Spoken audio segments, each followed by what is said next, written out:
"Obey me," the Duke said. He said it low, pitched so that only the altar rail and the first 3 pews could have caught it, and he said it the way a man closes a heavy door, final and without heat. Above them the great east window burned. It was the hottest afternoon of the summer, and the light came down through the coloured glass in long bars of amber and blood red, laying itself across the flagstones like spilt honey, and Verity Crane, standing in 6 yards of ivory silk she had not chosen, turned her head, not toward the Duke of Ashmore, as every soul in Harchester Cathedral expected, but toward the bishop. Bishop Fail had his hand raised above the open prayer book. The great ruby of his ring caught the red light and held it.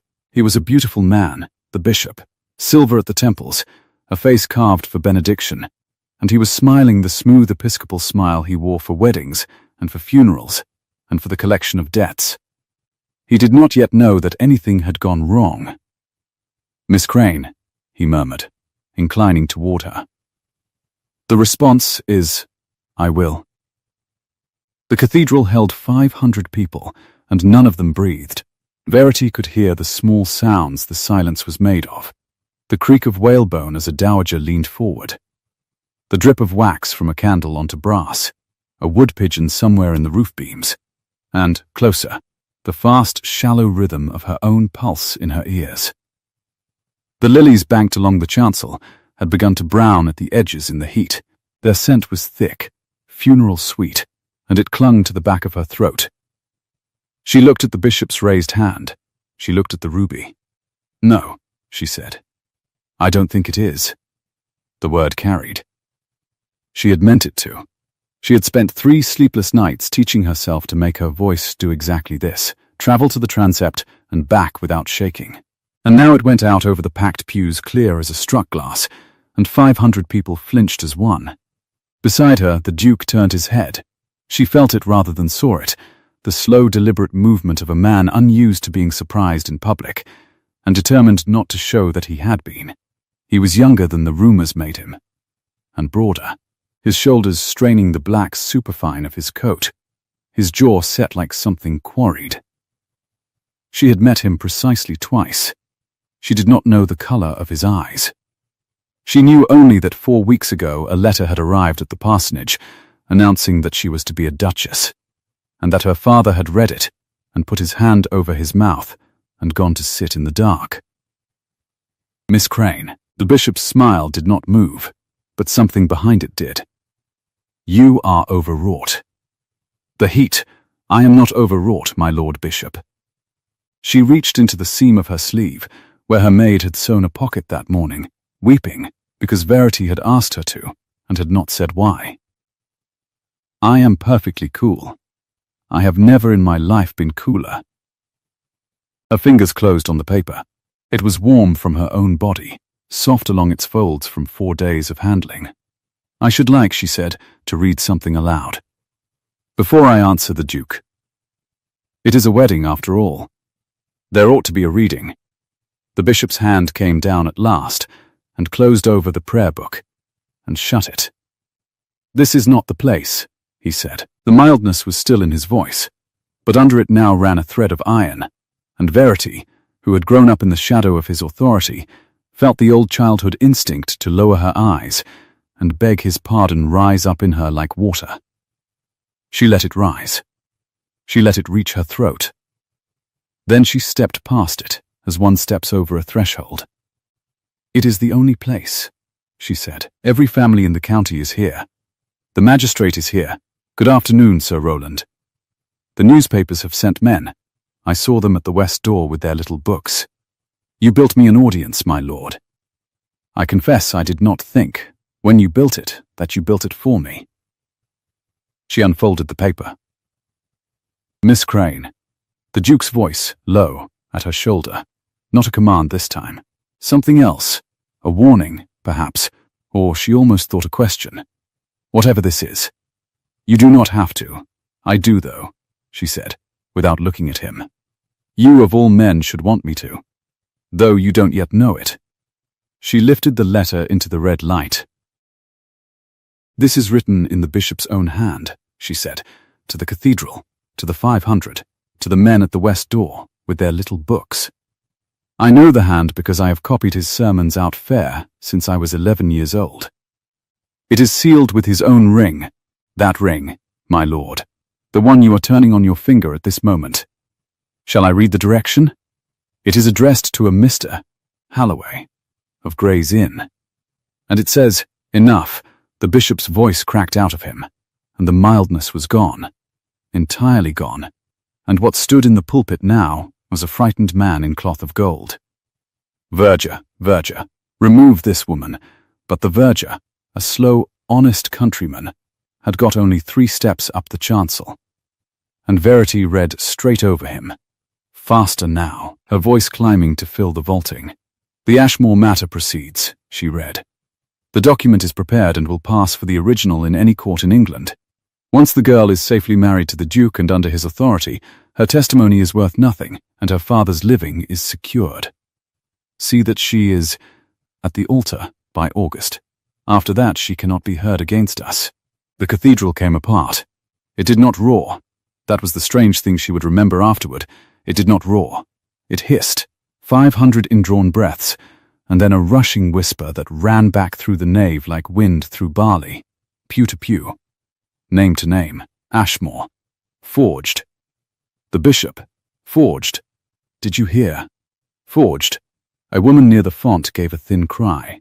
Sir Rowland the magistrate was on his feet, and Bishop Fale stood above them all with his mouth open and no benediction left in it, the red light sliding off his ruby and running away across the floor.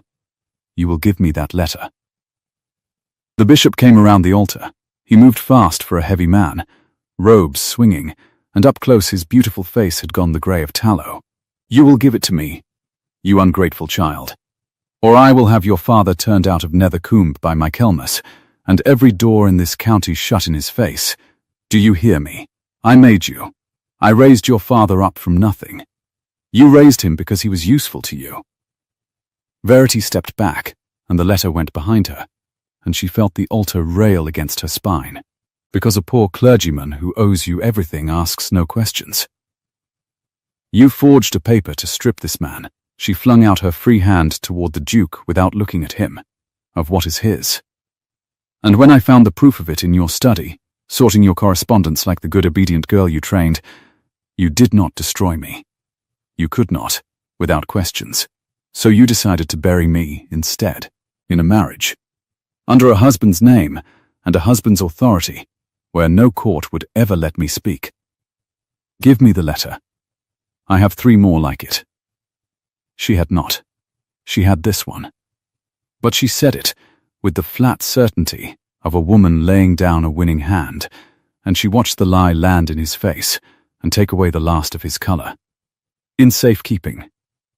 With instructions, my Lord Bishop, you have taught me a great many things.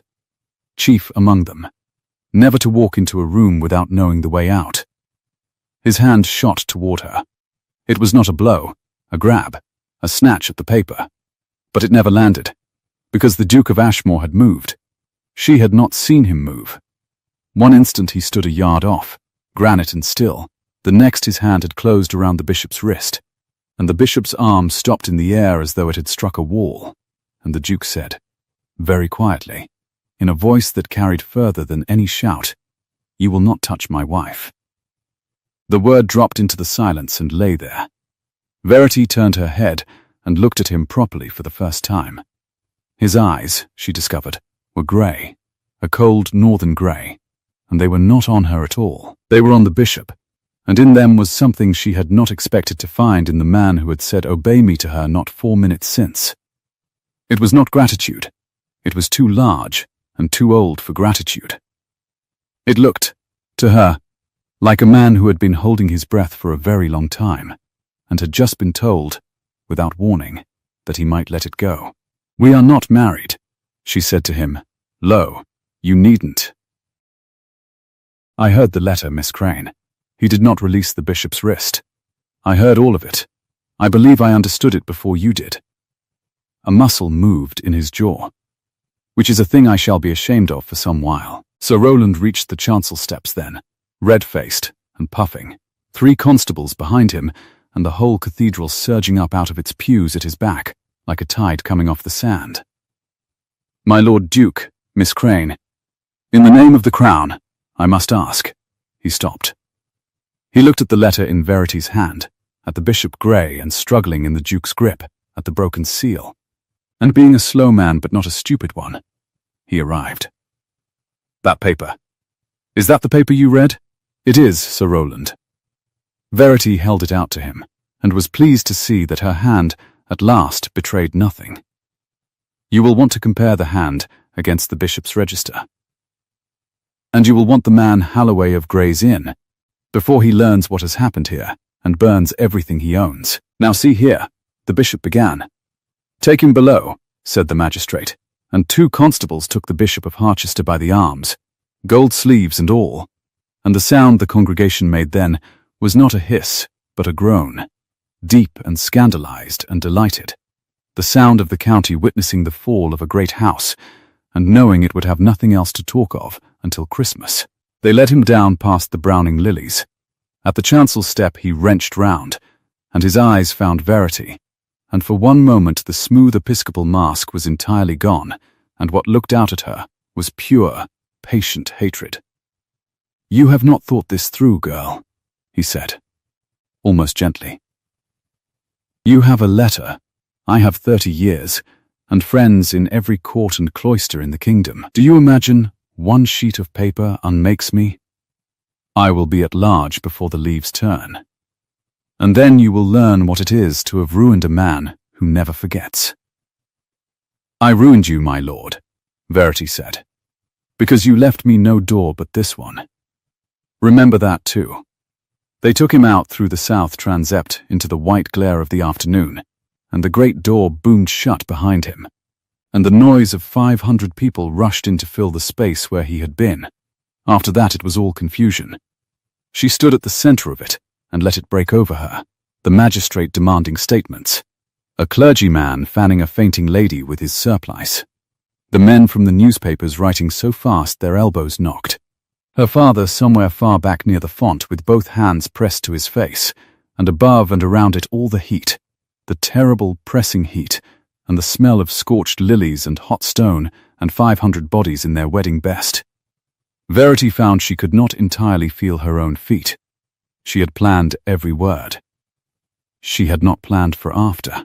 It had not seemed worth the planning, because in every version she had rehearsed by candlelight, once the letter was read she was seized, or disgraced, or turned out into the road, and any of those she could have borne. She had not once, in 4 nights, allowed herself to imagine that she might simply be left standing at an altar in a gown she had not chosen, a wedding neither made nor broken, belonging to no one, with the whole of the county's gaze fixed on her like a lens fixed on a leaf in the sun. A hand closed over her elbow, warm and very sure. "Come," said the Duke. "Before Sir Roland thinks of a question neither of us wishes to answer in front of the Morning Chronicle." "I have nowhere to go," she heard herself say, which was not composed at all, which was the plain childish truth, and she despised herself for it. "My father's living is the bishop's to give. When this is known, it is already known, he will be turned out regardless. I have unmade my whole family to unmake one man. That was the price. I knew the price." The Duke looked down at her. In the red light his hard face was unreadable, but his hand did not leave her arm. "You knew the price," he repeated, "and you paid it anyway. To free a man you have met twice and had every reason to despise, since he stood at this rail 4 minutes ago and commanded you to obey him like a hound. I did not do it for you." She lifted her chin. "Understand that clearly.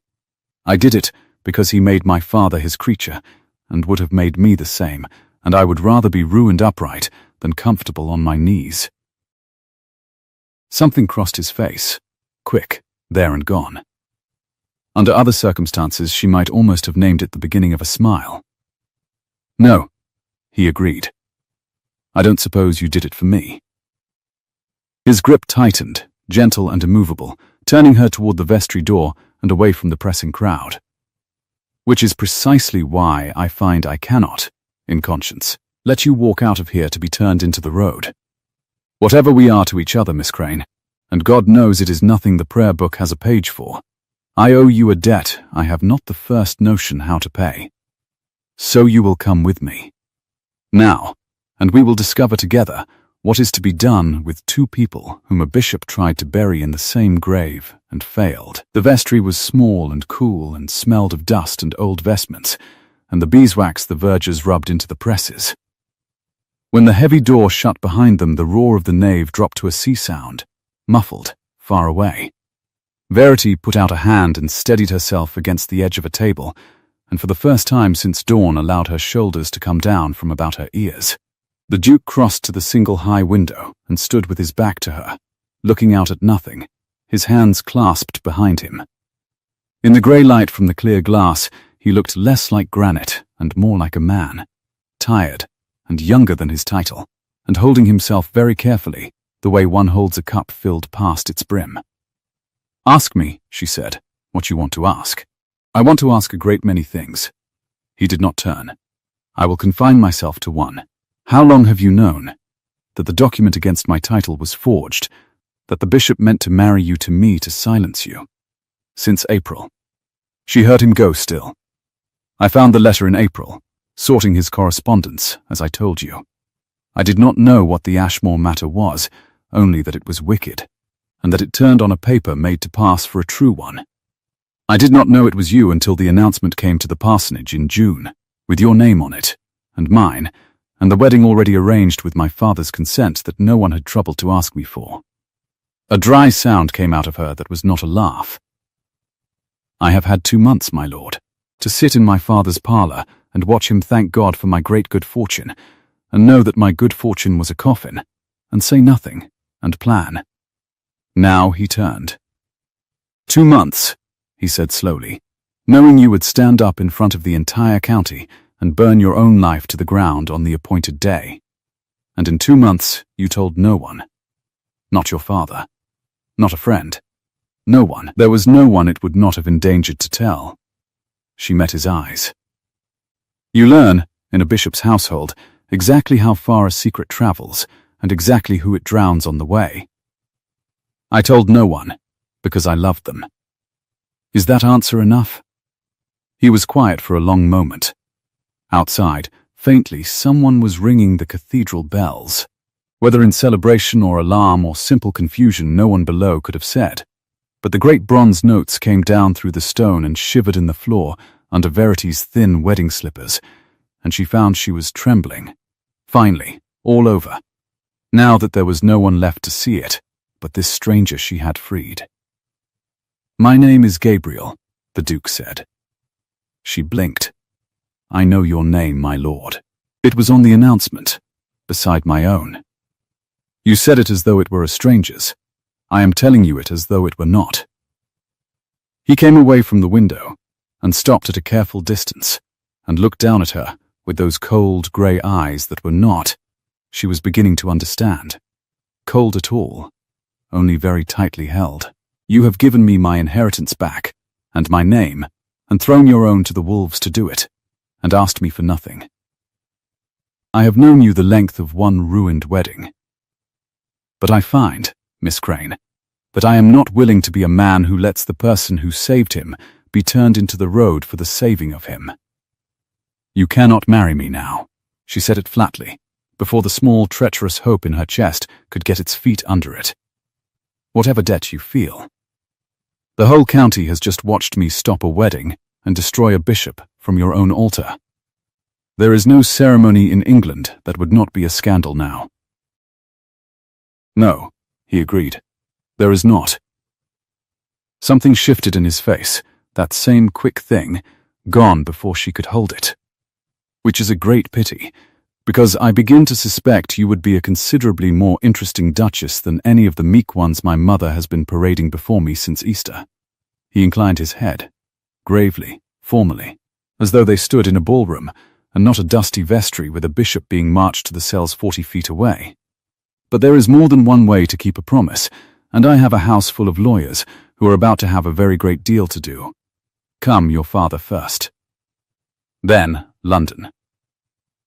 The bishop is right about one thing, and one thing only. The bells stopped. In the sudden ringing silence, his voice dropped. He will not stay caged on the strength of a single letter and a country magistrate. He has friends, and 30 years, and a long memory. Which means, Miss Crane, that you and I have until the leaves turn to make certain the door you opened today cannot be shut again, with the two of us behind it. He offered her his arm. Verity looked at it. Beyond the vestry door, the whole shape of her life had come down like a rick in a fire. Her father's living gone. Her name in every paper by morning. A ruined and dangerous man swearing vengeance as they led him below. And nothing at all before her but a stranger's sleeve, and a promise she had no reason on earth to trust. She thought of the bishop's raised hand, and his smooth smile, and the word obey, laid at her feet like a chain. Then she put her fingers on the Duke's arm, and lifted her chin, and said, "Then we had better not waste the summer." The nave had not settled. It had only changed its key, the first shock curdling into 100 separate conversations, fans working like the wings of trapped birds, a bench of choristers craning over the rood screen to see where the bishop had been taken. Heat lay over all of it, thick as a hand pressed to the mouth.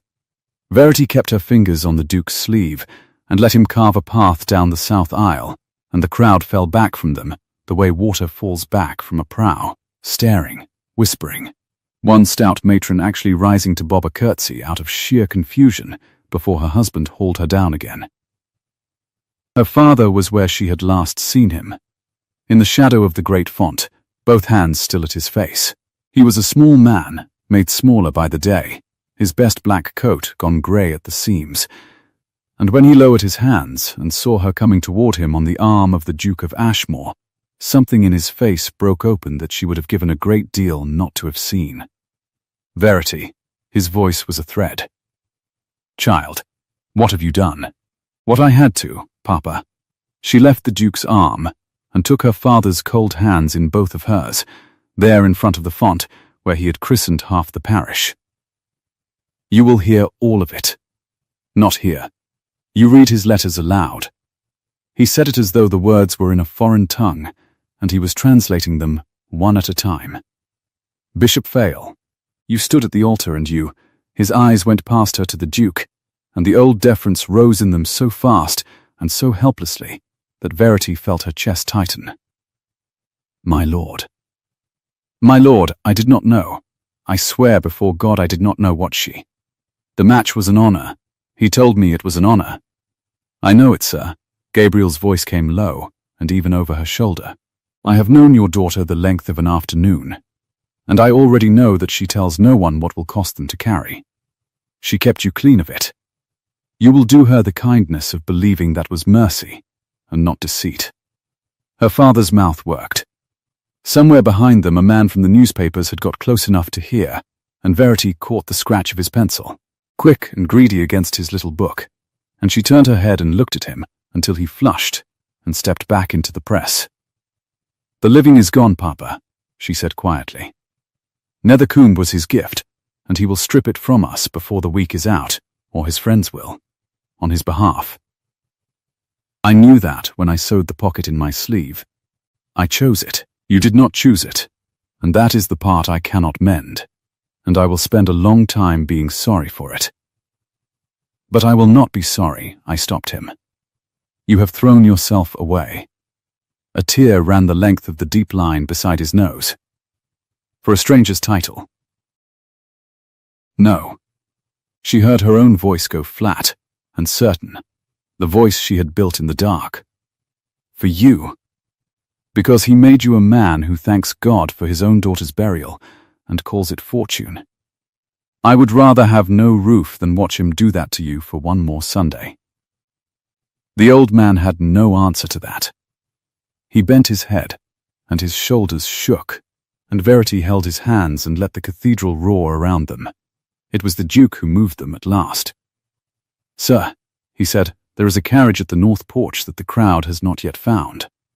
My people will take you to my mother's house on the close, where no reporter and no verger will trouble you. Go now, while Sir Roland is occupied. Your daughter will follow within the hour. A pause, and then, more gently than granite had any right to sound, you have not lost her, Mr. Crane.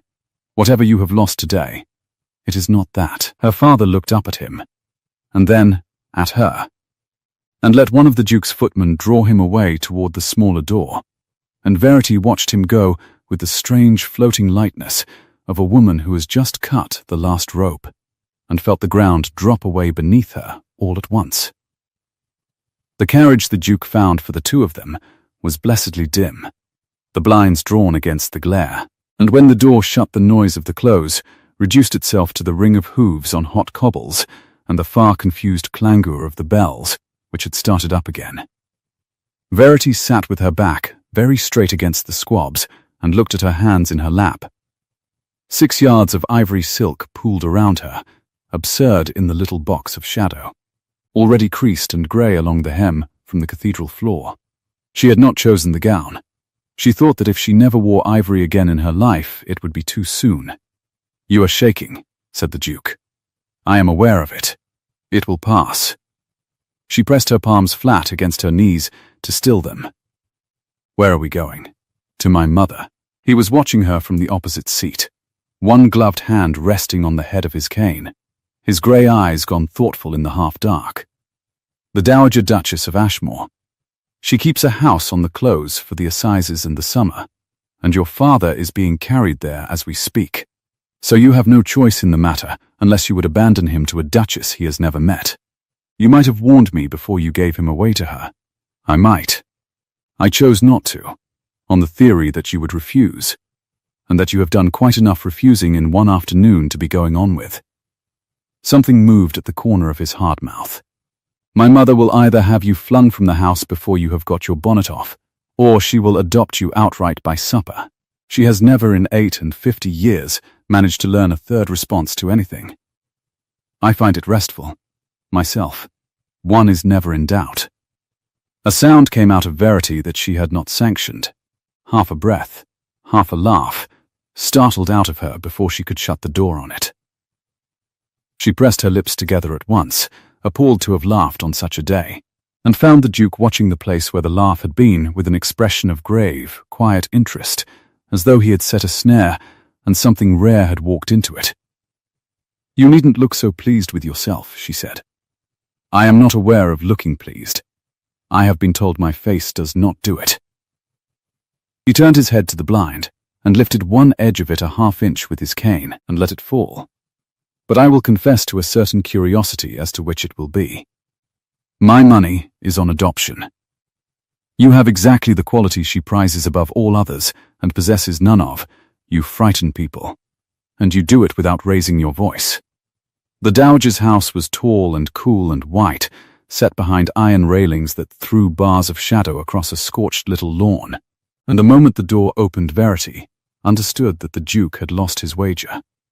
The woman who came out of the drawing-room to meet them was small and upright and dressed in dove-grey silk, her white hair dressed high, her face a handsome ruin of her son's, the same grey eyes, the same quarried jaw.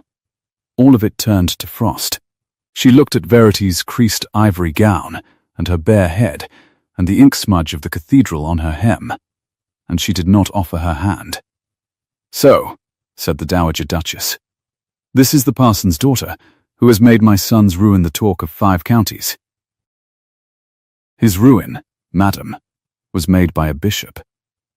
Verity heard her father's soft weeping through a half-open door down the passage, and it steadied her the way a cold sill steadies a fevered hand. "I only read it aloud. You read it aloud in Harchester Cathedral before every family of consequence in the west of England and a bench of newspapermen. The Dowager's voice could have etched glass. You have set the whole kingdom to wondering whether the Ashmore title is sound. Do you imagine that helps my son? A quiet marriage, a quiet suppression, that was containable. This," she gestured, one ringed hand, "at Verity entire, at the gown, at the day, this is a bonfire, and you have made my family the fuel." "Mother," Gabriel had come in behind Verity and set his hat on the hall table, and his voice was mild, and it stopped the dowager as a rein stops a horse. Before you finish, you should know one thing that Miss Crane is too proud to tell you, and I am not. The document the bishop had prepared did not merely challenge my estates. It challenged the validity of your marriage to my father.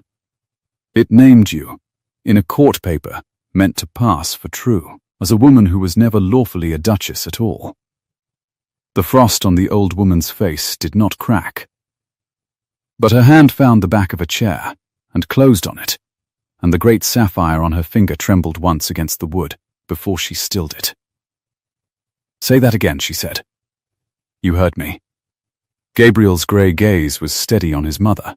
"The forgery would have made me a bastard and my cousin Laurence the Duke, and it would have made you, in the eyes of the law and the papers, and every dowager who has ever curtsied to you, the late Duke's mistress, and nothing more. That is the paper Miss Crane found in April. That is the paper she has carried against her own skin for 2 months, telling no one, waiting for the one day she could burn it in the open where it could not be quietly buried again. She threw her family's whole living into the fire to do it. And she did it, Mother, before she had ever exchanged a civil word with any of us, so you will forgive me if I decline to stand in your hall and hear her called the author of my ruin." The silence stretched. Down the passage, Verity's father had gone quiet. A clock somewhere struck the half-hour in small silver strokes, and the heat pressed at the tall windows, and the Dowager Duchess of Ashmore looked at Verity Crane for a long, long moment with those grey eyes that gave away exactly as much as her son's. Which was to say, everything, if one knew how to read a face held that tightly. "The parson may have the blue rooms," the dowager said at last, to no one, to the heir. "And someone is to bring this child a gown that has not been dragged across a cathedral. She looks like a corpse candle." She turned, dove-grey silk whispering, and went back into her drawing-room, and paused on the threshold without turning round. "You will dine with me, Miss Crane. At 7. I dislike being in debt, and I find I am in yours, and I mean to look at the person who has put me there over a proper table. Do not be late." The door closed. Verity stood in the cool white hall with her heart going hard, and beside her the Duke let out a slow breath. "Adoption," he murmured. "I never doubted it for a moment. They gave her a room that looked over the little scorched garden, and a girl came and unpicked her out of the ivory silk and dressed her in a borrowed gown of deep amber that fitted where it had no business fitting. And Verity stood at the open window and breathed the smell of hot box hedge and dust and river water, while the girl pinned up her hair. For an hour she was almost still. Then she went to find the Duke. Because there were questions the dowager's frost had driven out of her head, and because she did not trust a debt she could not see the shape of, and because the house was strange and cool and full of other people's history. And she wanted, absurdly, to hear a voice she had begun to know. She found the door of his study standing open a hand's breadth, and she heard her own name, and she stopped in the passage with her hand raised to knock, and did not knock. "Cannot overstate it, Your Grace." A dry, precise voice she did not know. A lawyer's voice, she thought, quick and careful. The letter she read is worth more than every barrister in London. But it is one letter, and the man Halloway holds the instrument itself, the forged register, and Halloway has not been at his chambers since Tuesday. Without the girl, Your Grace, we have a scandal, and no proof. With her, her testimony, the letter, her account of finding it, we have a case that stands. She is the whole of it. I will be plain. Your entire title now rests on that young woman's word. If she were to be discredited, or frightened off, or should she simply change her mind, you are undone, and your cousin is Duke of Ashmore by Christmas. She must be kept close, and kept willing, whatever it costs. She will be kept safe. Gabriel's voice, low. Safe is not the point. Your Grace, forgive me. Willing is the point. She holds your name in her 2 hands. A woman who has just proved she will burn her own life to the ground on a matter of principle is not a woman one can afford to lose the goodwill of. Bind her to the house. Bind her to the cause.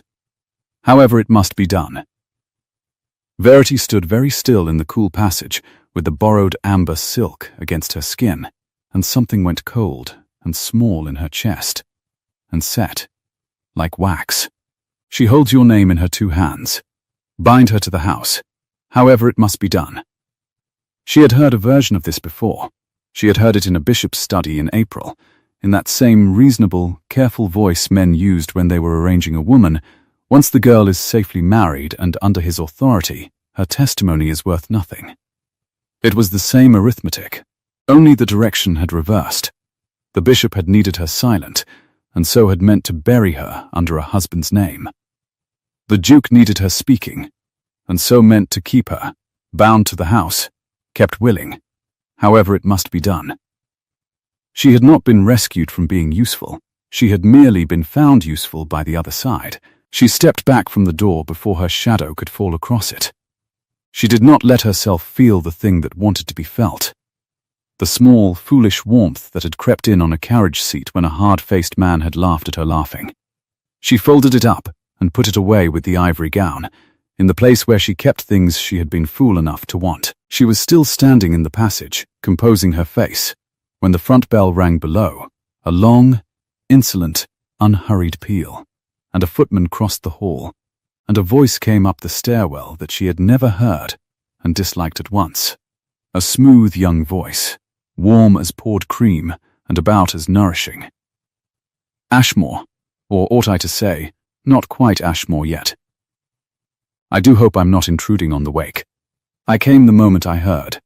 Family must rally, mustn't it, at such a time? Verity went to the head of the stairs.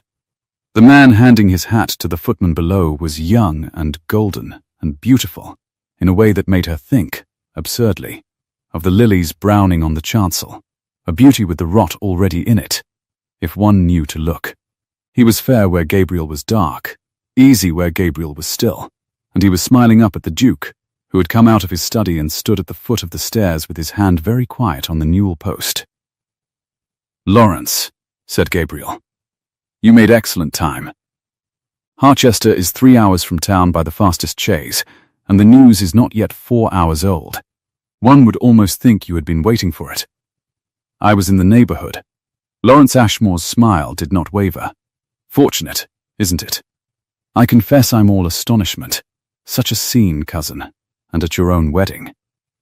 They say the parson's girl read poor Fail to pieces from the altar rail. A regular Portia."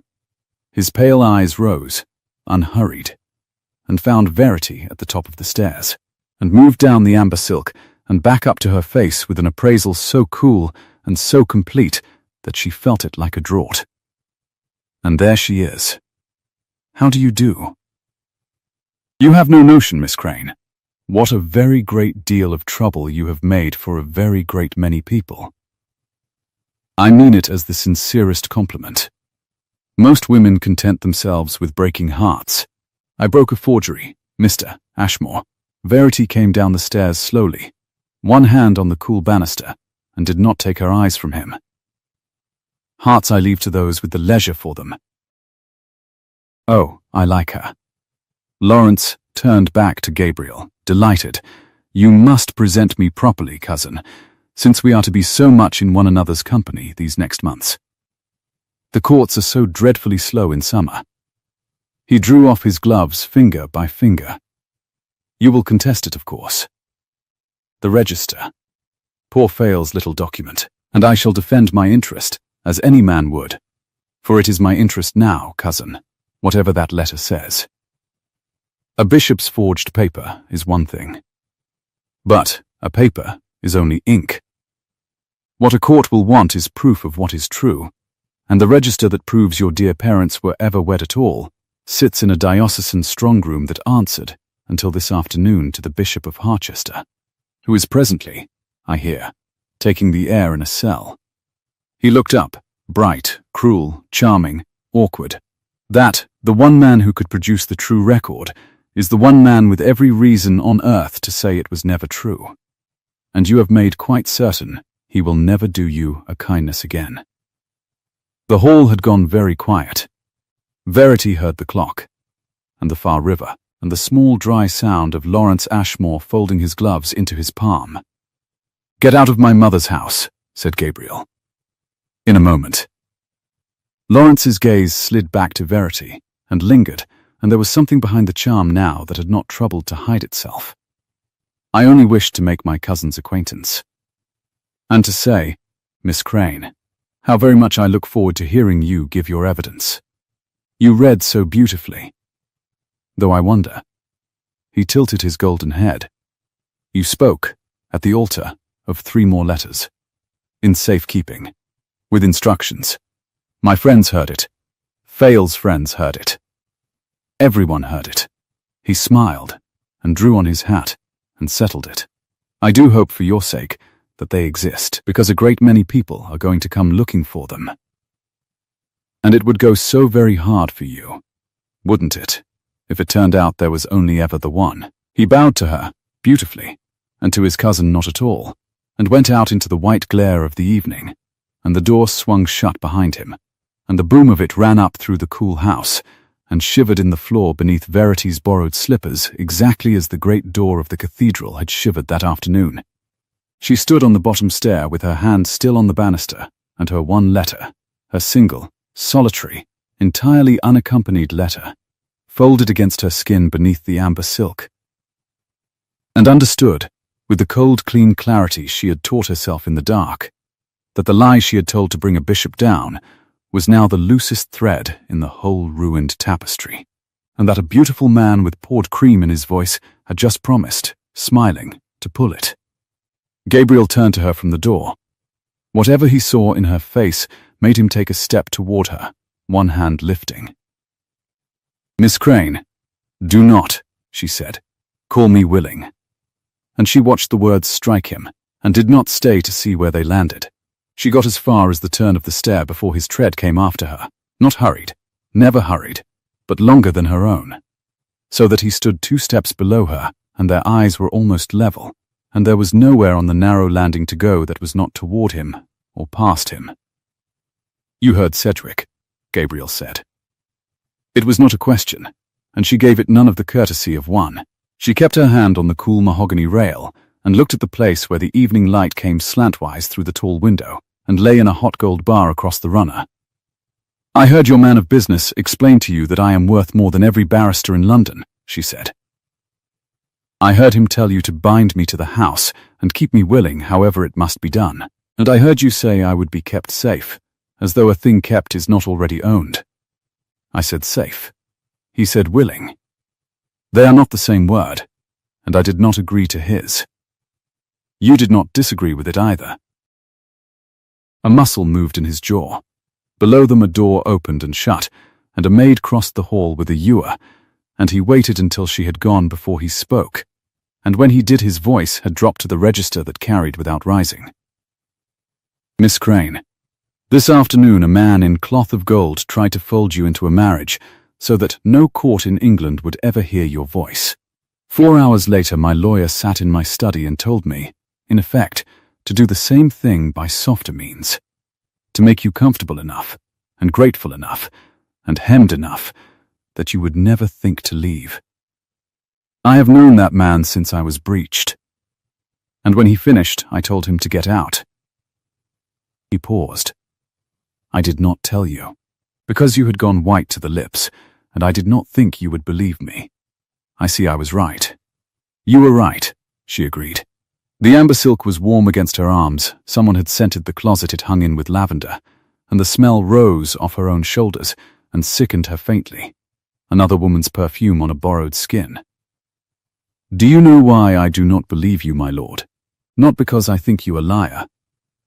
I think you an honest man in an impossible position, which is far more dangerous. A liar I could plan against. But an honest man who needs my word to keep his name, that man will persuade himself, night by night, that every wall he builds around me is for my own good. And I will not see the bars until they are shoulder high."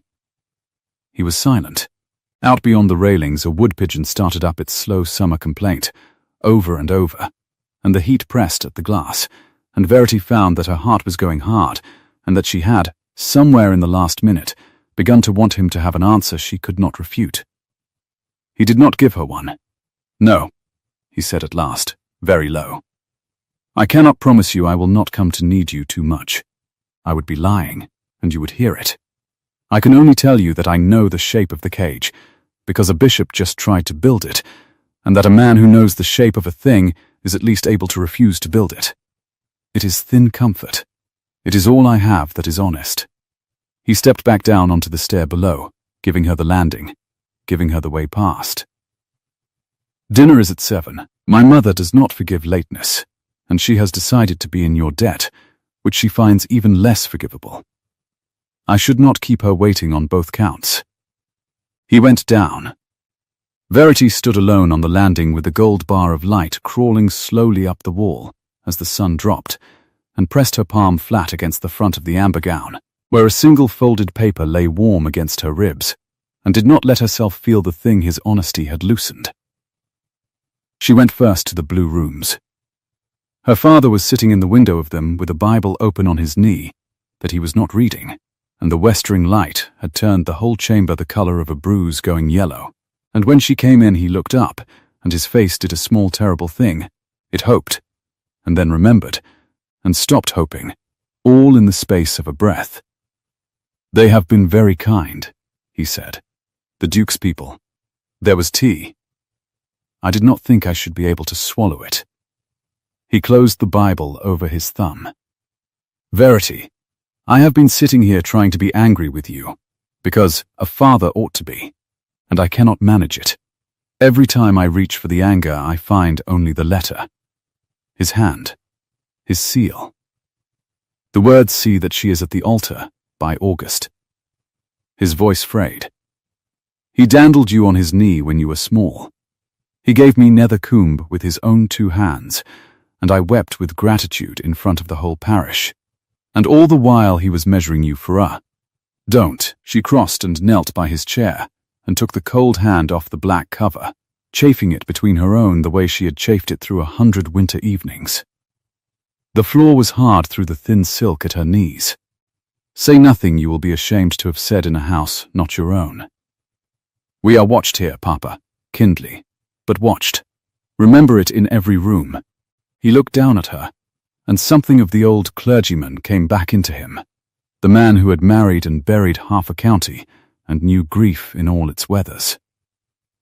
"You do not trust the Duke." "I trust the Duke to be exactly what he is," she said. "A man who needs me. I have had my fill this year of men who need me. It ends differently every time, and begins the same way." She pressed his knuckles once, and rose, shaking out the amber skirts. "I am to dine with the Dowager. If I am not turned out onto the close by 9, you may take it we have a roof for the week. Eat something. You went grey at the font, and you have not had colour since." She kissed the thin place at his temple, where the hair had gone to silk, and left him with the yellow light and the closed Bible, and went down to be examined. The Dowager Duchess of Ashmore dined in a small square room at the back of the house, where the heat of the day had pooled and would not leave, and 2 branches of candles burned on the table for form's sake, though it was scarcely dusk, and the flames stood dead straight in the still air, and doubled themselves in the dark polished wood. The old woman was already seated when Verity came in. She did not rise. She watched Verity the whole length of the room over the rim of a glass of barley water, grey eyes moving once, top to him, and then away, as though the accounting were done and filed. "The gown fits," said the Dowager. Marsh took it in at the waist. "You are narrower than you look, which in a woman is generally a sign of temper rather than delicacy. Sit there, where I can see whether you lie." Verity sat. A footman laid a cold soup before her, pale green, smelling of cucumber and mint off the kitchen garden, and she took up the spoon because to refuse would be a move in a game she did not yet understand the rules of.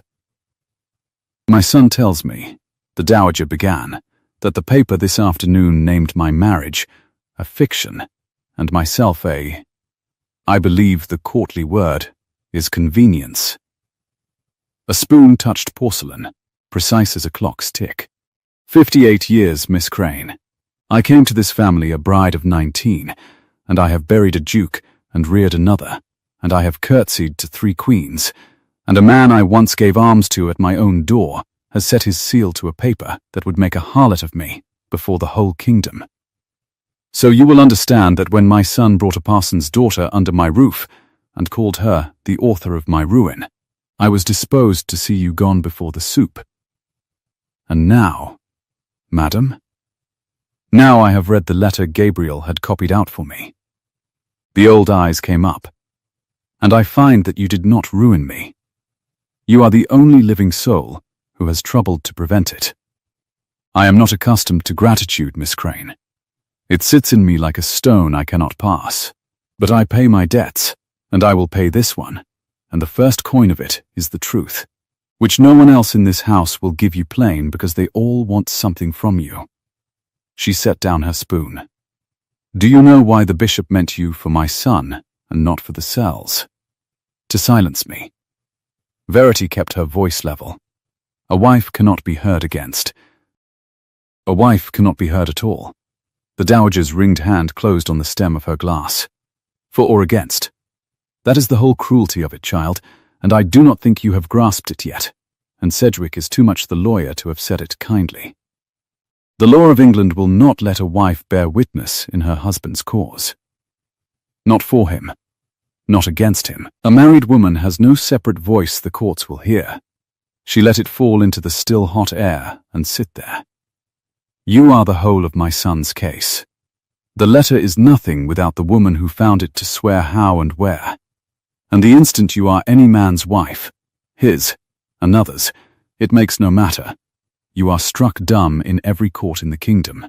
And the Ashmore title goes to that smiling creature who was on my doorstep before the cathedral had stopped ringing. The candle flames, doubled in the dark wood, did not move. Verity sat very still and felt the shape of it close around her, cold and complete. The trap she had walked out of that afternoon, revealing itself to have been, all along, a room with 2 doors, and both of them locked. Then he cannot marry me, she said slowly, even if he wished it. Even to save my name. To give me his protection would be to lose his cause. Now, you have it. The dowager took up her spoon again, as though they had settled the weather. He knows it. Sedgwick knows it. My nephew Lawrence most certainly knows it, which is why, mark me, that young man's whole endeavor these next months will be to get you married. To anyone. A curate, a captain, a squire's soft son. It is all one to him, so long as a ring goes on your hand, and the door of every witness box shuts in your face on the same morning. He will not need to discredit you if he can simply wed you to some fool and silence you by law. It is what the bishop attempted with a duke. Lawrence will attempt it with whatever he can find. She sipped. You have made a great many enemies today, Miss Crane, and every one of them, from the cell to the doorstep, wants precisely the same thing of you. They want you to belong to a man. It is remarkable how little imagination wickedness has. Verity set her spoon down.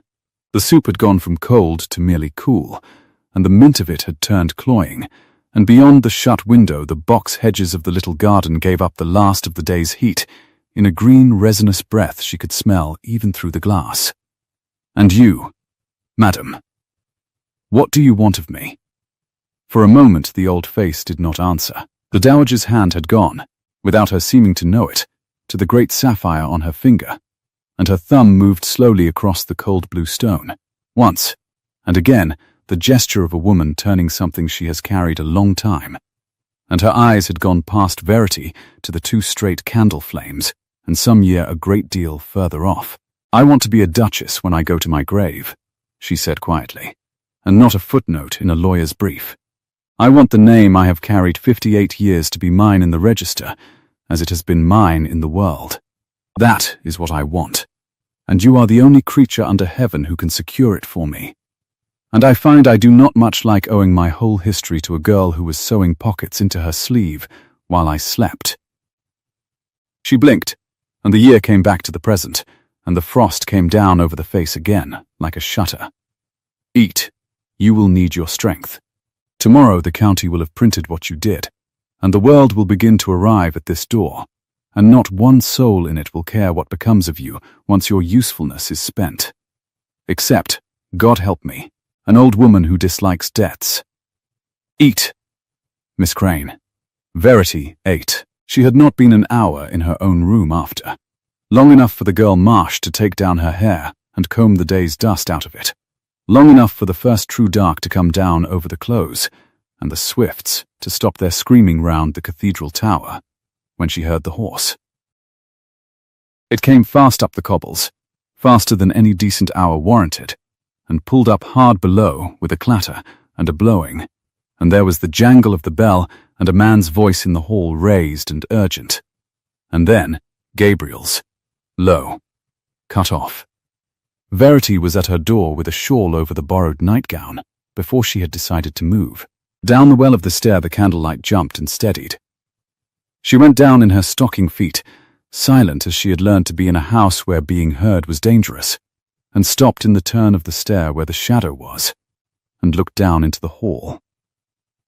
Sedgwick was there, though he had gone home hours since, sent for, then, or come of his own alarm, and a mud-spattered rider stood dripping road dust on the marble, and Gabriel stood between them in his shirt-sleeves, with a letter open in his hand, and his face, when he lifted it, was the face of a man who has put his weight on a stair that is not there.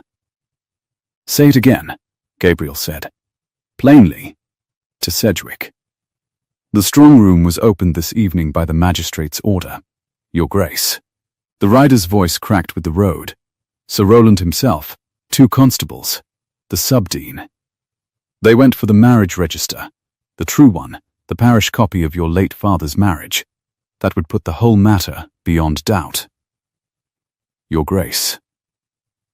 He swallowed. The volume for that year is gone. Not razored, not a page cut. The whole book, off the shelf where it has stood since before I was in service. The sub-dean near fell down. There is no record left in Harchester that your parents were ever wed at all. The hall was very quiet. Somewhere in the house a clock ground toward the hour, and let it go without striking, as though it too had thought better of the noise. "Halloway," said Sedgwick. It came out of him flat and grey. It will be Halloway. He has held the forged register these 2 months, waiting to see which way the wind set. He has not been at his chambers since Tuesday. I told your Grace so this afternoon. He has taken the true book to make certain the forged one cannot be answered, and he has carried both to whoever will pay the better price for a dukedom. The lawyer's careful voice climbed for the first time that day, out of its careful register. Your Grace, I must be plain past civility. This morning we had a scandal, and 1 letter. This evening we have a scandal, 1 letter, no true register, and a forged one loose in the hands of a man who answers to the highest bidder. The proof of the truth has walked out of the county. All that stands between you and dispossession is Miss Crane's word, and a claim she made, in front of 500 witnesses and the newspapers, to hold 3 more letters that I have never seen, that you have never seen, and that I begin very much to fear. Do not, said Verity, from the stair. Finish that sentence in my hearing, Mr. Sedgwick, unless you have the courage to finish it to my face. Every head came up.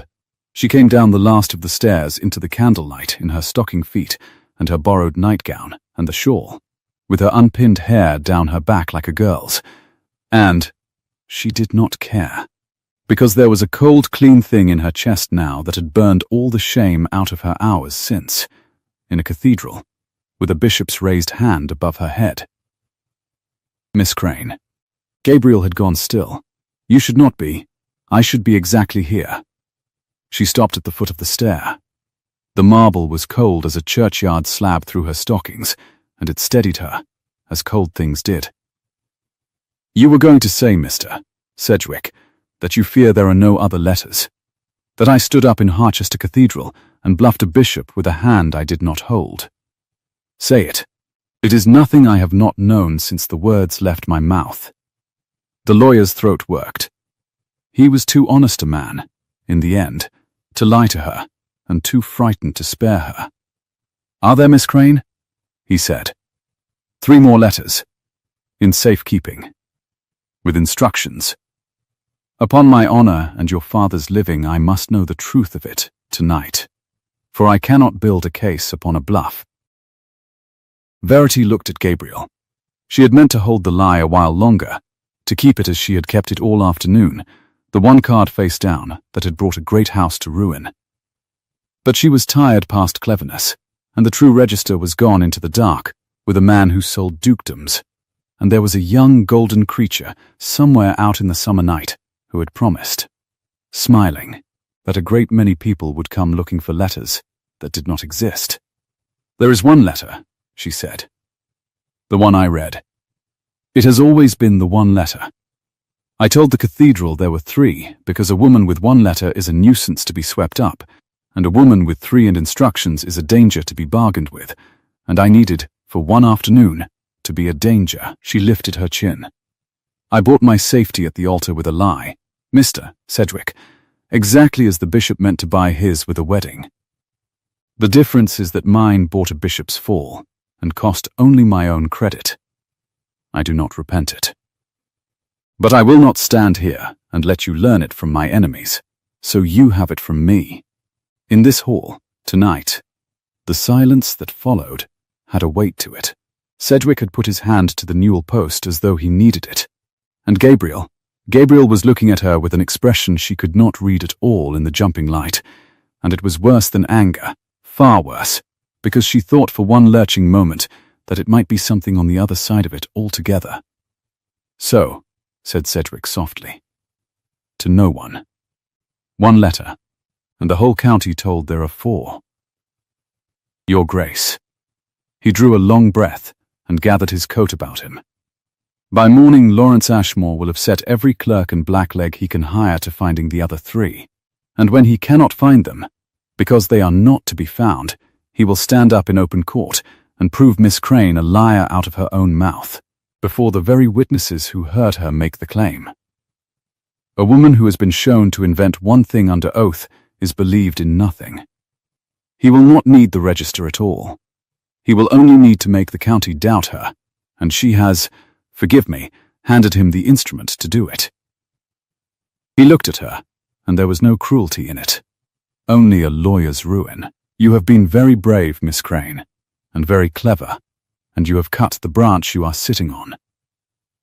"Then we get the register back," said Gabriel.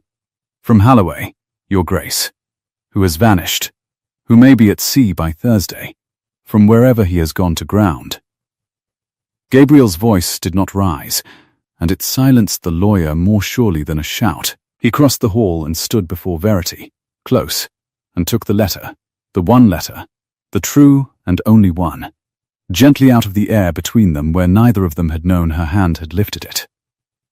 He did not read it. He folded it once more along its soft, worn creases, and held it out to her on his open palm, giving it back. "You have carried this against your skin for 2 months, and you have not once set it down where a stronger hand could take it. You will not set it down now. Sedgwick, you will find me Halloway. I do not care what it costs. And you will say nothing, to my mother, to my cousin, to the Chronicle, of how many letters there are or are not. Let the county go on believing in 3. It is the last acre of ground Miss Crane has, and I will not be the man who lets it be cut from under her at the very hour I learned what she paid to hold it." He turned to go, and the bell rang. Not the rider's bell. A slow, insolent, unhurried peal, warm as poured cream, that Verity had heard once already that day, and would have known in the dark of the grave. The footman had not reached the door before the voice came through it, easy and delighted, into the candle-lit hall, where the 4 of them stood over the wreck of a bluff. "Cousin, forgive the hour, but I knew you'd still be up. One does, on the night one's whole future comes apart." Lawrence Ashmore came in on the cool night air with his golden head bare, and a paper of his own held lightly between 2 fingers, and he stopped, and he looked from Sedgwick's grey face to Verity's unbound hair to the letter in Gabriel's hand, and his smile widened by a fraction that told her he had heard. Through the door, exactly enough. Oh, but I am interrupting. And I so hoped to be the first to bring the news. He turned the paper in his fingers so the broken seal showed. A seal she knew, a ruby's oval press in red wax. The Bishop of Harchester was released to the custody of his friends 2 hours ago, on the surety of 3 peers, and a promise to answer at the assize. He is at his own palace tonight, cousin. He sends his warmest compliments to the bride. His pale eyes came to rest on Verity, bright and patient, and without any bottom to them at all. And he asks me to say, to you, Miss Crane, particularly, that the leaves have not even begun to turn. The leaves have not even begun to turn. Lawrence let the words settle where he had dropped them, and the ruby-pressed wax turned once more in the candlelight, and Verity felt the whole cold weight of the day arrive in her at last, not as fear, but as clarity, the way a fever breaks, and leaves the mind terribly plain. She came off the last stair and crossed the marble in her stocking feet, unhurried, until she stood near enough to the golden man to see that the smile did not reach the eyes, and never had. You rode 3 hours in the dark to tell me the bishop sleeps in his own bed tonight, she said. You needn't have troubled the horse, Mr. Ashmore. You might have sent a boy, unless you came to see my face when I heard it, in which case I am sorry to disappoint you, but I have spent the whole of this year learning to keep it still. Oh, it is admirably still. Lawrence tucked the paper into his breast, rather too still. It is the face of a woman doing sums. I find I like watching you do sums, Miss Crane. You do them so much faster than the men in this room. He inclined his head toward Sedgwick, who had not moved from the newel post. Your lawyer, for instance, has only just this minute finished the sum that I did in the cathedral doorway this afternoon, that a woman who claims 4 letters and can show but 1 is a gift wrapped in ribbon. And my cousin, the pale gaze slid to Gabriel. My cousin has been doing an altogether softer sum, about how to keep the gift and still call himself an honest man. It is the hardest sort of arithmetic. It never comes out even. Get out, said Gabriel. You keep saying that. And yet. Lawrence spread his hands, taking in the hall, the candles, the mud-dripping rider by the door. Here we all are, in the middle of the night, because a marriage register has walked off a shelf. You do not send a man from your house at such an hour, unless you have nowhere better to send your temper. He smiled, warm as cream, cold as the marble underfoot. I shall save you the discourtesy, and go. But I leave you a kindness, cousin, since we are family. Halloway is a coward, and cowards run toward the strongest wall they can find. Ask yourself whose wall is strongest tonight. A duke whose very name is in question, or a bishop restored to his palace on the surety of 3 peers. He drew on his gloves, finger by finger, as he had that afternoon. Good night, Miss Crane. Do sleep. You will want to be rested when they ask you, under oath, where the other 3 letters are kept. He went out into the warm dark, and the door shut on the smell of the river, and no one in the hall spoke until the sound of his horse had gone down the close and been swallowed. It was Verity who moved first. She turned from the door with her unbound hair swinging heavy against her back, and looked at Gabriel, and then at Sedgwick, and the plainness was still on her, the fever-clear certainty, and she found her voice had gone very quiet and very sure. He has told us where to look, she said, and he does not even know it. Sedgwick lifted his grey head. Miss Crane. Cowards run toward the strongest wall. She crossed to the hall table, where a branch of candles burned, and set her palm flat on the cool marble edge, steadying herself, because her heart had begun to go hard and quick with something that was not dread. Mr. Sedgwick, you have been asking all night where a frightened attorney would carry a stolen register to sell it. That is the wrong question. Halloway has not run to sell. He has run to be safe.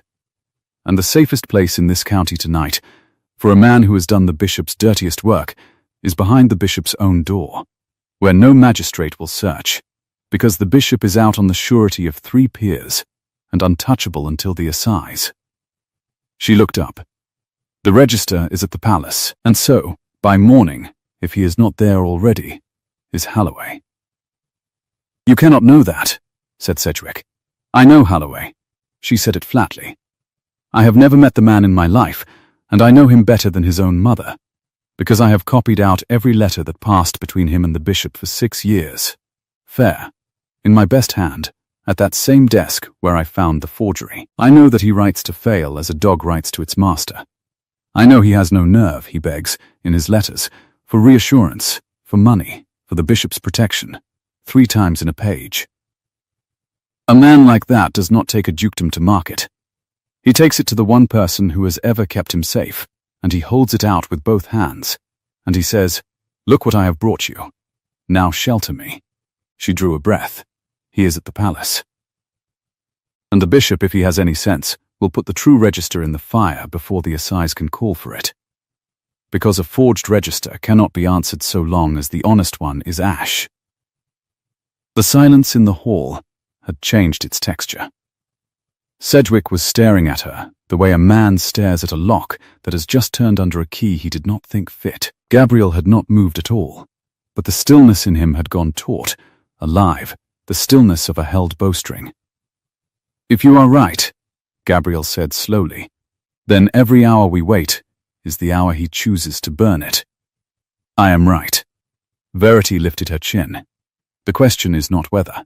The question is whether you will send Sir Rowland and his constables to hammer on a bishop's door at midnight with no warrant and no proof and be turned away by a footman, or whether you will let the one person who can walk into that palace unremarked go and fetch the truth out of it herself." "No," said Gabriel and Sedgwick together, and for the first time all night the 2 men were of one mind. Verity almost smiled. "You have not heard my reasons." "I have heard enough of them to know they are excellent," Gabriel said, "and to refuse them all. You will not go into that man's house. I have been going into that man's house since I was 11 years old." She turned to face him fully, and the amber candlelight ran along her jaw and caught the grey exhaustion under her eyes, and did not soften it. "The palace servants know me. I have sat in his study 100 afternoons with his correspondence spread across my knees. There is not a housemaid nor an under-butler in that house who would think twice to see me come up the garden stair, the parson's clever daughter, come to help his lordship with his letters, as she always has. They do not yet know what I did in the cathedral. News runs fast among the great, my lord, but it runs slow below stairs, and it is scarcely 6 hours old." She held his grey gaze without flinching. "I can be inside that study and out again with the register under my cloak before the bishop has finished his port." "You cannot. Sedgwick cannot. A duke at the door is an alarm bell. A parson's daughter at the garden gate is a Tuesday." Gabriel looked at her for a long moment, and something moved behind the cold grey that she had learned, in one endless afternoon, to read a very little. The look of a man measuring the thing he most wanted to forbid against the thing he could not, in honesty, deny. Out beyond the tall windows, a church clock on the close told the quarter. 4 thin strokes falling through the hot still night. And somewhere below the terrace the river went on, with its low continual talk over the weir. "Sedgwick," Gabriel said at last, without turning, "go and wake my coachman, the plain travelling chaise, not the crested one, and find Mrs. Marsh, and have her bring down a dark cloak and a lantern that will not carry far." His jaw set. "Miss Crane is right. God help us all, and I have not the smallest intention of letting her go into that house alone." "Your Grace, I will not go in," Gabriel said. "I will be in the garden, in the dark, close enough to hear if she calls and far enough that no footman knows a duke is breathing in the box hedge. It is a poor compromise between what my sense demands and what my conscience will allow, and it is the best I have, and I will hear no argument against it from a man who 3 hours ago told me to bind this woman to the house." He turned then and looked at Verity, and his voice dropped out of command into something barer. "Unless she refuses my company, in which case I shall follow her at a distance like a fool, and she may be angry with me in the morning." Verity felt the small, treacherous warmth try to rise in her chest again, the same one she had folded away in the passage that evening. When she had heard him promise a lawyer she would be kept safe, and she did not let it stand. But neither, this time, could she quite put it down. "Come then," she said, "and keep to the dark. You are far too large a man to hide well, and I have not the leisure to be caught on your account." The chaise went out through the close with its lamps unlit, and Harchester lay under the summer moon like a town holding its breath, the cathedral a black cliff against the stars, the lime trees along the wall breathing out the day's stored heat, the cobbles still warm enough to feel through the thin floor of the carriage. Verity sat wrapped in Mrs. Marsh's dark cloak, with the single letter against her ribs and her heart going steady now, slow and cold and ready. And across from her in the shadow, Gabriel sat with his hat off and his hands loose on his knees and said nothing for the first mile. "Then, quietly, you said this afternoon that you did not do it for me." "I did not." "I know. You were very clear." The moon came and went behind the lime trees and laid silver across half his hard face and left the rest in dark. "I find I have been thinking about it since, in the way one worries a loose tooth. You freed a stranger at the cost of everything you had, and you have spent the hours since making certain no one in my house could mistake that for tenderness. You have corrected me, and Cedric, and my mother, and my cousin, all of us, every time we came within a yard of thinking you had done a warm thing." His mouth moved, not quite a smile. "I begin to suspect, Miss Crane, that you are a good deal more frightened of being thought kind than of being thought dangerous." Verity looked out at the passing dark. The hedgerows ran by, ragged with dog rose and the ghost-pale plumes of meadowsweet, and the warm night poured their scent in at the cracked window, honey and dust and cut hay from the fields beyond the town. "When I was a girl," she said, "the bishop told my father I was a clever child, and my father wept with joy, because a clever child was a thing that could be useful to a great man.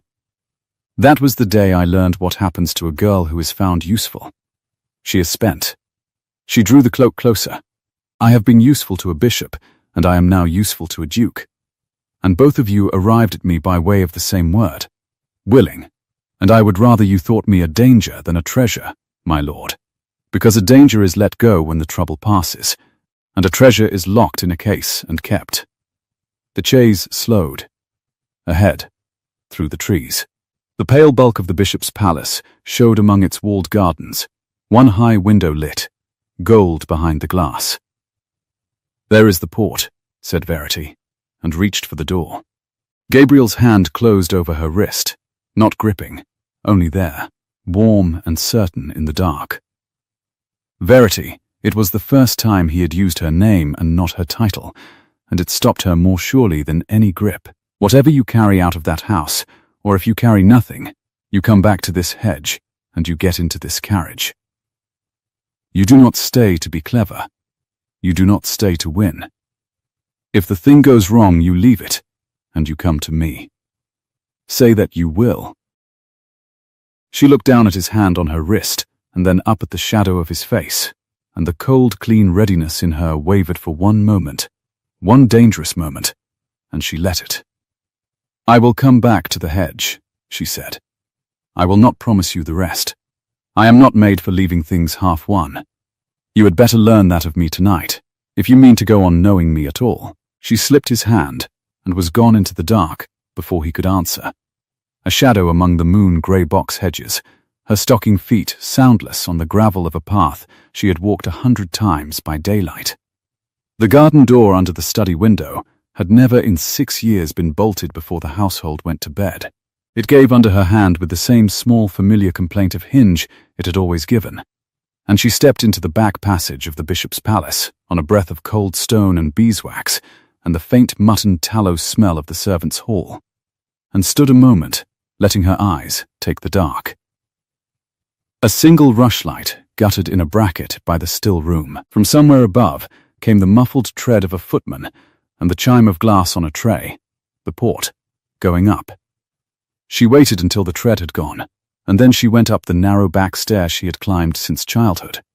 one hand on the cold iron rail, toward the study where she had found, in April, the thing that had broken her whole life open. The study door stood ajar, and firelight moved on the ceiling within, and a voice was speaking, low, cultured, unhurried.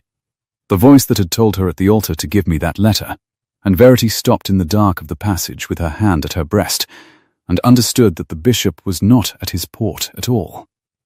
He was in his study. And he was not alone. Cannot be here when they come for it, Holloway. Do you understand me? You will take the book to your sisters at Wells tonight, and you will keep it whole and dry, and you will produce it not 1 hour before I send you word. Bishop Fale's voice had none of the smooth benediction in it now. It was clipped and grey and tired, the voice of a man who has been badly frightened and has not yet stopped running. I do not burn a thing that is worth a dukedom to me whole. A burnt register proves nothing. A living one, in my hand, at the hour of my choosing, proves whatever I wish. The girl claims letters she cannot show. Let her. When she is broken on that lie in open court, I produce the true register, and I am the bishop who preserved the truth against a hysterical woman and a doubtful duke. And every peer who stood surety for me tonight is vindicated. A chair creaked. You have done well to bring it to me. You will do better to keep your nerve. Now go. Down the front.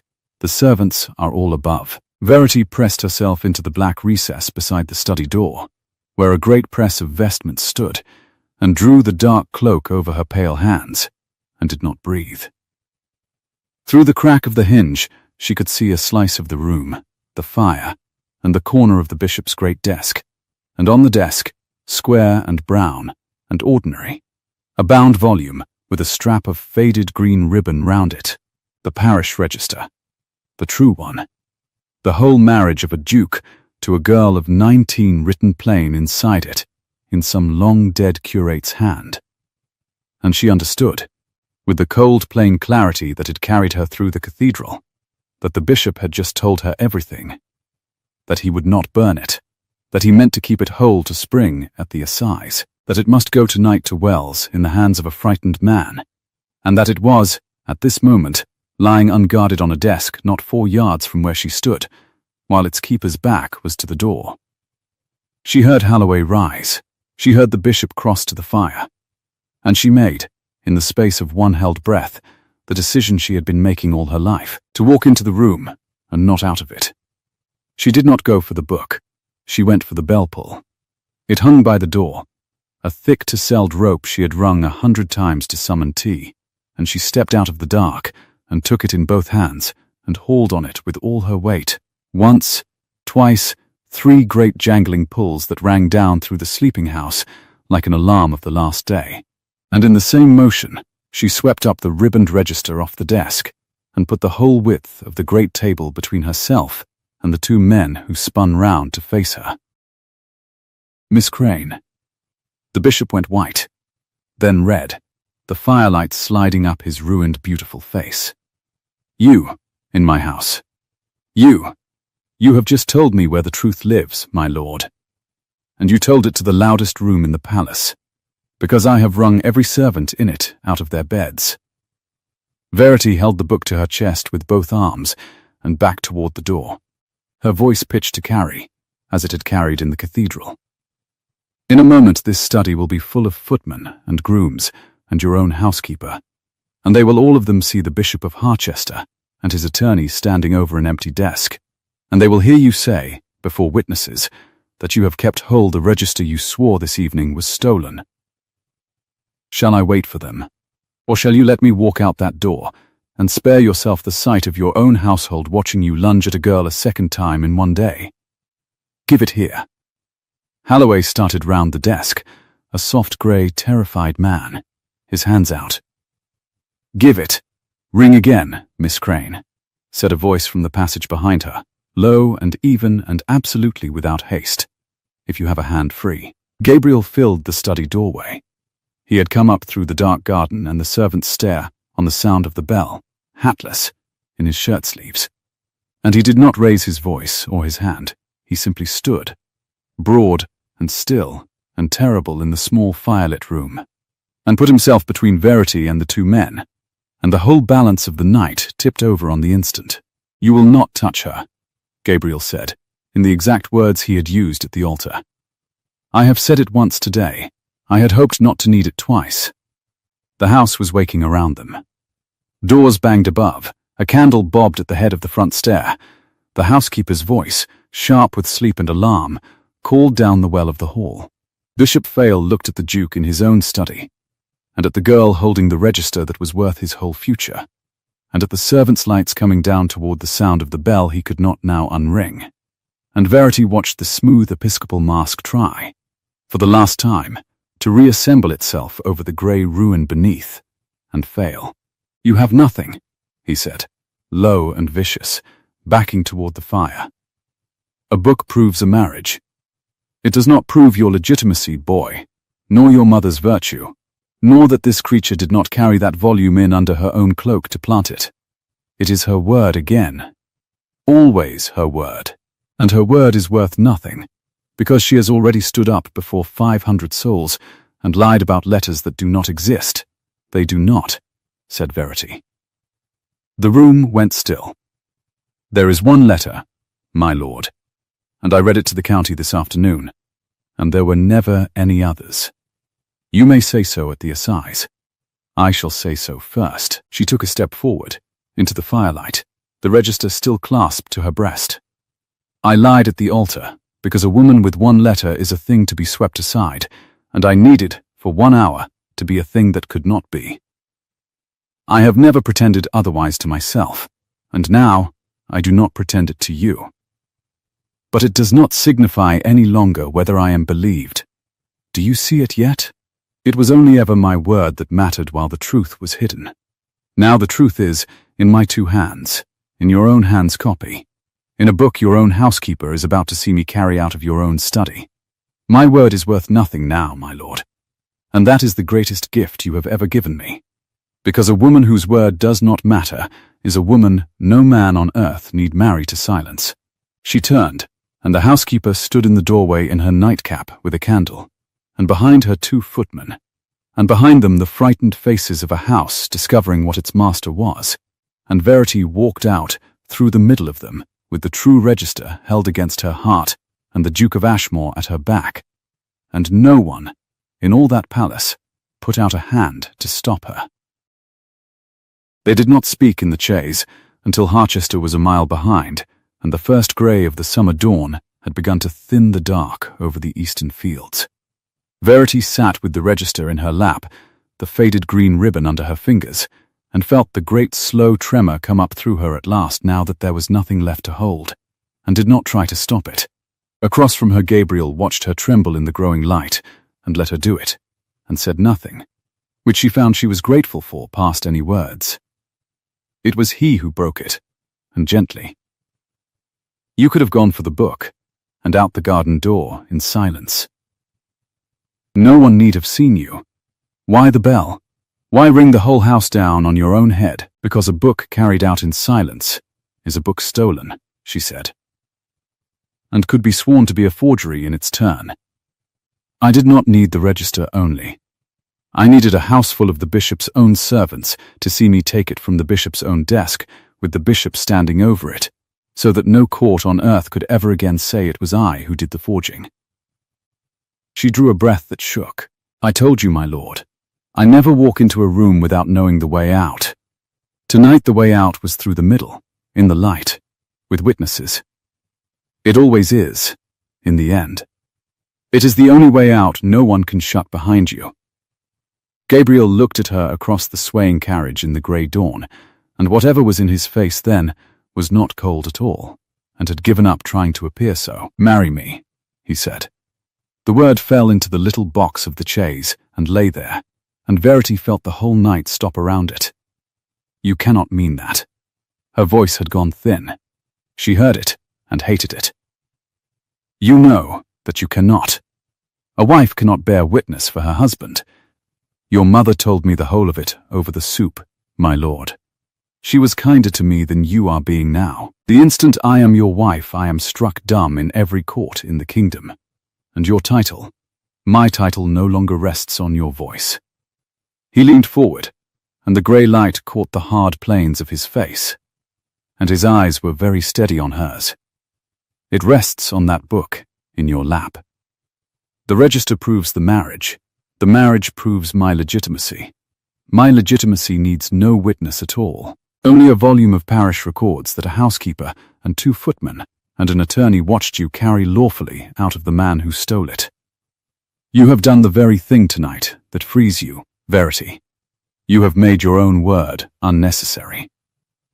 There is no longer any reason under heaven you cannot be my wife, except that you do not trust me, which is a far better reason, and the only one I mean to spend the rest of my life answering." She stared at him. Somewhere in her chest, the folded thing she had kept putting away all day was struggling up out of the place she kept it, and she was too tired now to hold the lid. "An hour ago," she said low, "your own lawyer told you to bind me to your house however it must be done. And now, the very hour I make myself safe, you offer me a ring. Do you not see how it looks, my lord? Do you not see that this is exactly the shape of the cage? A man who needed my word, offering me marriage the moment my word is his. How am I ever to know whether you want me, or only want the woman who holds your name safe in her lap?" The chaise rolled on. The dawn came up grey, and then, at the rim of the fields, a thin line of gold, the promise of another blazing summer day, and a lark went up somewhere invisible over the wheat and spilled its small mad song into the cooling air. Gabriel did not reach for her. He sat back and was quiet a moment, and when he spoke it was not the answer she had braced against.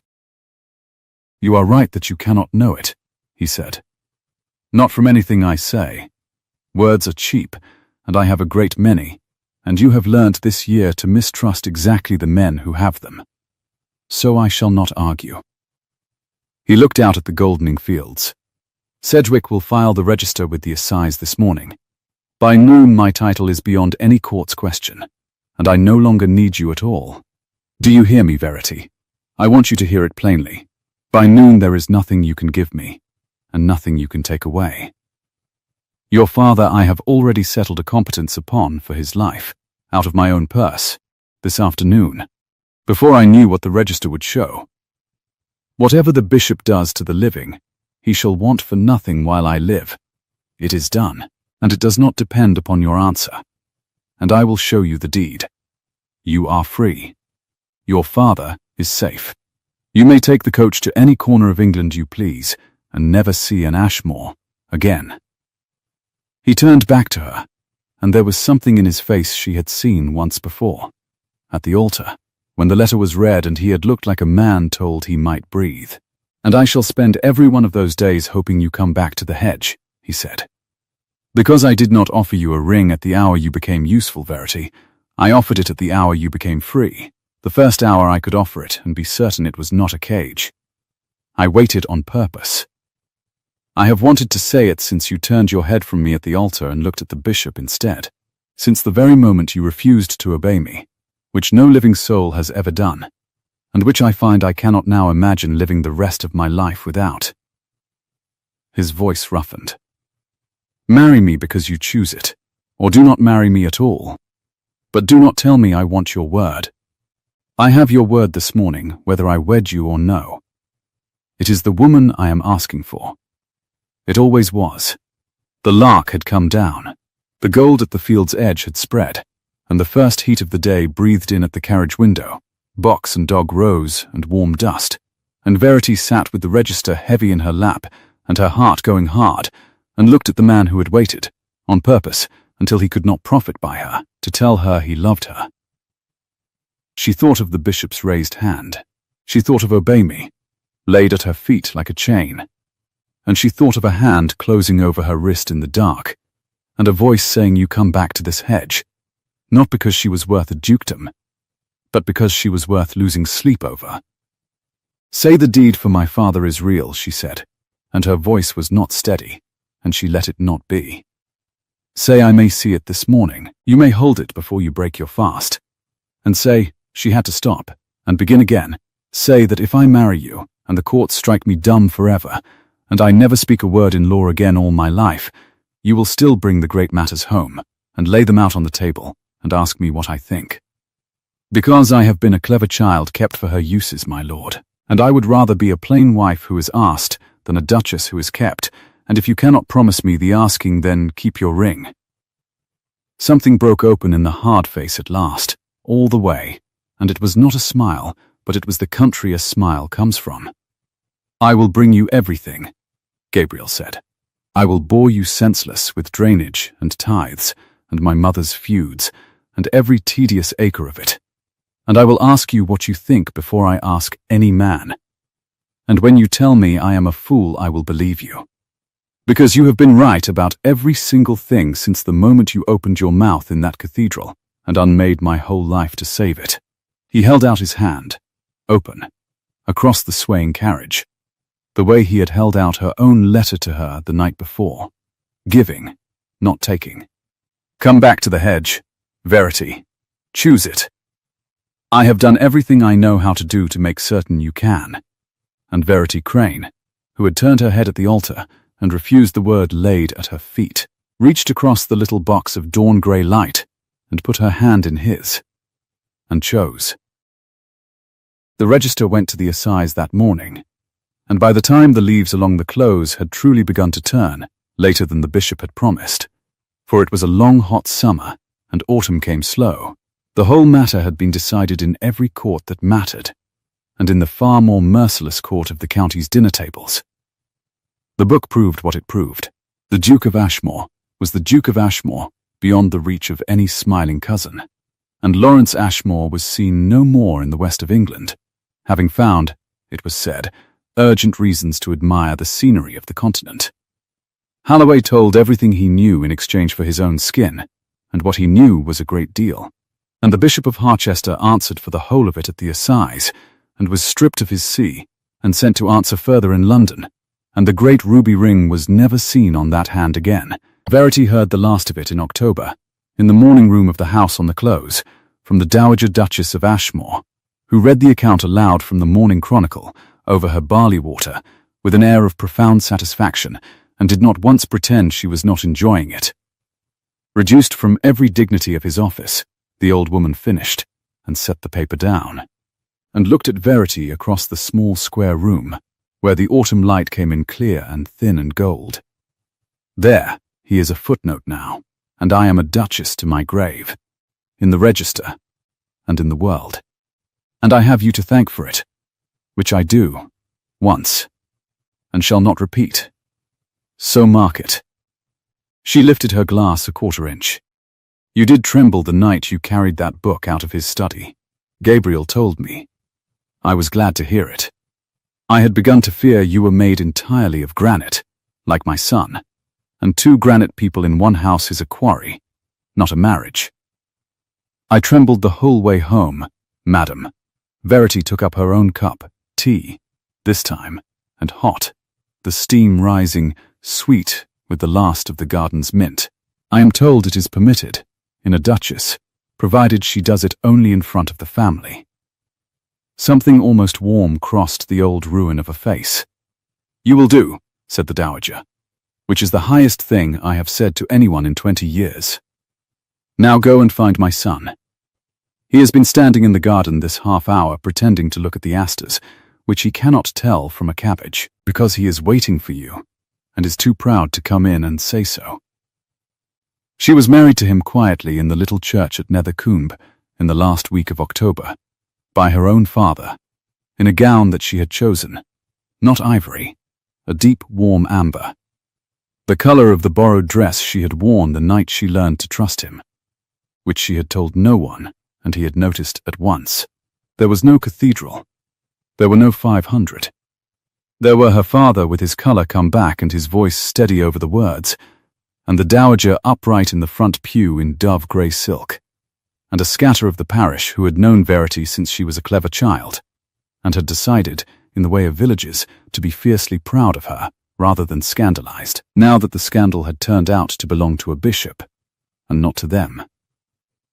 When it came to the moment, Gabriel took her hand at the rail, and leaned in, and said, "Lo," pitched for her alone. The way a man opens a door he has waited a long time to open. "Obey me." Verity turned her head and looked at him, and found the grey eyes not cold at all, only bright, and full of the thing that on his face passed for laughter. "No," she said. "I don't think I shall. I never have. I don't intend to begin on our wedding day." "No," he agreed, gravely. "I should be very sorry if you did. I only wish to hear you refuse me one more time. It is my favorite thing you do." And he lifted her hand and pressed his mouth to her knuckles in front of the whole small church. And her father smiled through the words of the service, and the autumn light came down through the plain glass of a country window in ordinary honest gold, and laid itself across the flagstones where the two of them stood, a girl who had refused to be silenced, and the man who had waited until he could ask her free. Afterward they walked back through the lanes to the parsonage where the wedding breakfast waited, her hand in the crook of his arm, the hedges gone to hip and haw, and the first fallen leaves loud and dry underfoot, wood smoke somewhere on the cooling air, and the whole valley smelling of apples and turned earth, and the end of a long hot summer at last let go. And Verity Crane, who had walked into a cathedral belonging to no one, and been measured for a grave, walked out of her own wedding belonging to herself entirely, and to one other by her own plain choosing, which she had discovered was not the same as being kept, and was the better thing by far. If this story warmed you, if you have ever found your own voice in a room that wanted you silent, and used it, then stay a while by the fire with us.